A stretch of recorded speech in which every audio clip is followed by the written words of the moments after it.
Oh hey everyone! You just caught me getting ready to host a big party at this big restaurant down the street. One moment. Hello. What do you mean? It's not that kind of host?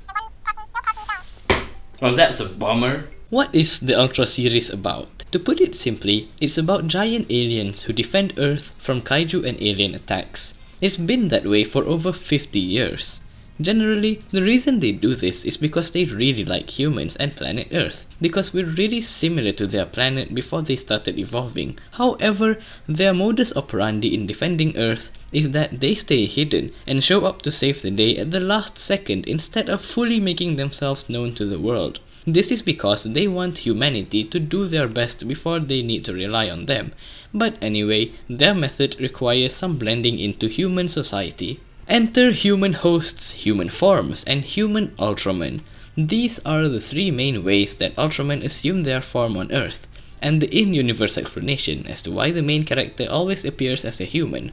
The Ultramen need these methods because they can't really last long in Earth's atmosphere, hence the 3-minute time limit.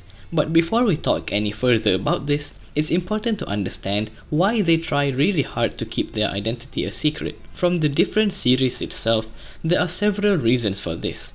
Generally, we see that they really want to support the humans to be able to defend themselves, so they'll only help when the humans, who are usually the attack team, have tried their utmost best first. This is evident from the situations when the host does try to transform prematurely, and the transformation is rejected because they're trying to rely on the Ultra powers too soon. Some examples include Return of Ultraman Episode 2, Ultraman Dyna Episode 3, and even more recently in Ultraman Z. Another reason for the secret identity is because of fears of the misuse of power and unnecessary commotion. Ultraman Mebius' identity was leaked to the public at the end of the series, and all it caused was some public chaos and potential exploitation of his powers by the higher-ups. Ultraman Dyna's identity was discovered too in his finale, leading to the Terranoid project, which extracted Asuka's light from him.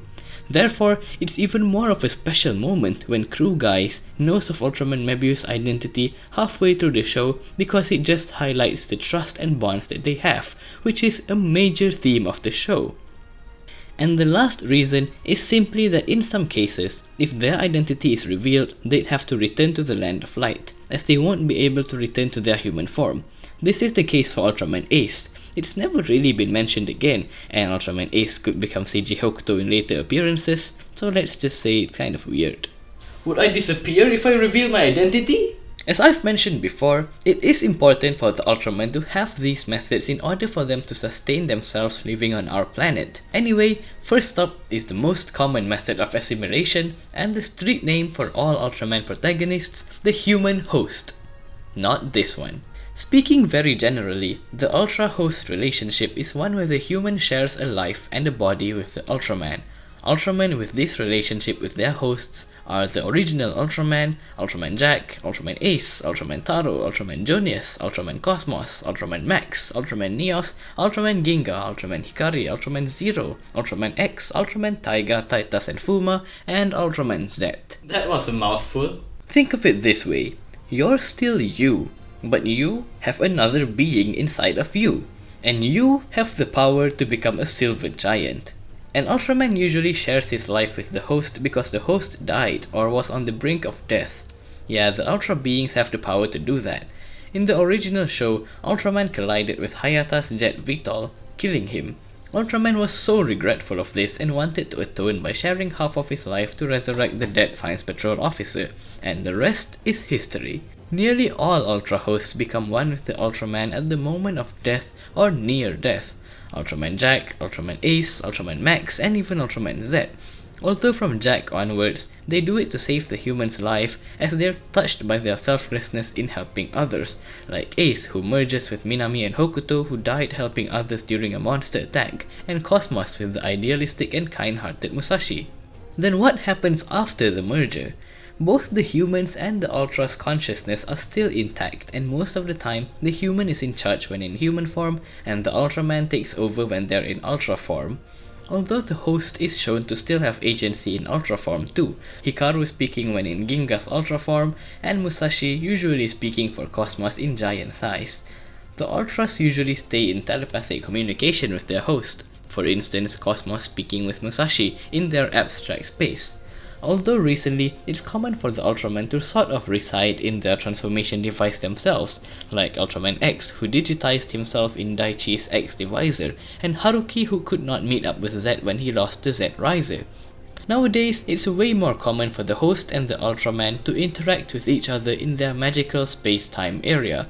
In the Showa era, they hardly ever had communication, and the Ultraman's own personality was therefore really hard to take note of. However, how exactly would their lives be changed now? If the Ultraman dies, would the human die? Most likely, since it's the Ultraman's life that revived them in the first place, and the human could likely not handle much of the strain. Ultraman Z did not want Haruki to transform anymore after their fight with Destrudos, because he doesn't want to endanger Haruki any further. Not to mention, when Ultraman was defeated by Zeton, he begged Zoffy to have Hayata's life be saved over his. Although if the human dies, the Ultraman most likely won't die. There are also some cases of Ultras taking over dead bodies, basically using them in animation. Ultraman Hikari used Captain Serizawa's body in this way, and Ultraman Belial did it too, taking over a woman's body in Jeed. Although I have to say, how exactly this host relationship works hasn't exactly been the most consistent thing in the universe. Do they become one being now, as in are Hideki Go and Ultraman Jack one and the same? From Ace onwards, this really feels like the case. And what's the deal with the superior 8 Ultra Brothers versions of Ultraman, Jack and Ace? Either way, in terms of on-screen depiction, it's quite nice to see the Ultra and the humans dynamic. My favorite Ultraman relationship is Daichi and Ultraman X, because X is really proactive in talking with Daichi, and they sort of solve each other's problems, and his lack of social awareness is really funny, refreshing compared to previous Ultra heroes, who are mostly just stoic and justice-bearing heroes, which is nice, but it's nice to see a different change of pace. While the Ultra and host relationship is neat, it does also take away from the character of the Ultraman who don't interact much with their hosts, like Max, Jack and Ace for instance. Overall, the concept is really fun, as much fun as involving a dead protagonist, but I think it's hard to see the full dynamic between the two parties throughout the series. Bad news!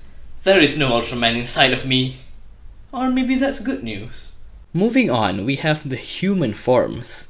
To put it simply, an Ultraman disguises as a human. Some Ultramen who do this are Ultra 7, Ultraman Leo, Ultraman 80, Yulian, Ultraman Justice, Ultraman Mebius, Ultraman Orb, and Ultraman Jeed. Human forms are much easier to understand in my opinion. The Ultraman changes his body appearance both inside and out into that of a human's, which, given their origin before the plasma spark, must be pretty easy. Not to mention even run-of-the-mill aliens like the Midger aliens can do it. And to fully blend in with human society, they create an alias. Ultra 7 and Mebius, for example, model their appearances after real people. Of course, they also still have access to some of their powers in this form, like Mebius and his Mebium brace. But it also means they'll sustain the injuries in both forms. Personally, I like human forms more than hosts because it's just simpler, and it also means that any character the main protagonist has is the character that the main Ultraman has. Ultra 7, Ultraman Mebius, Ultraman Jeed, their journeys are the journeys of Dan Moroboshi, Hibino Mirai, and Riku Asakura. So automatically, the Ultramen are fleshed out as characters.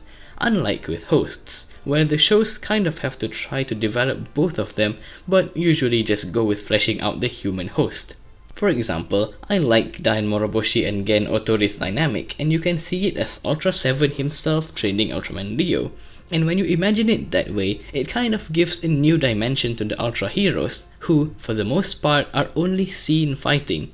Same with Ultraman 80. Takeshi Yamato is 80, so it's fun to know that 80 himself is the one teaching his students, getting into troubles and coming up with cool stuff in class. Next, we have the concept of human Ultraman.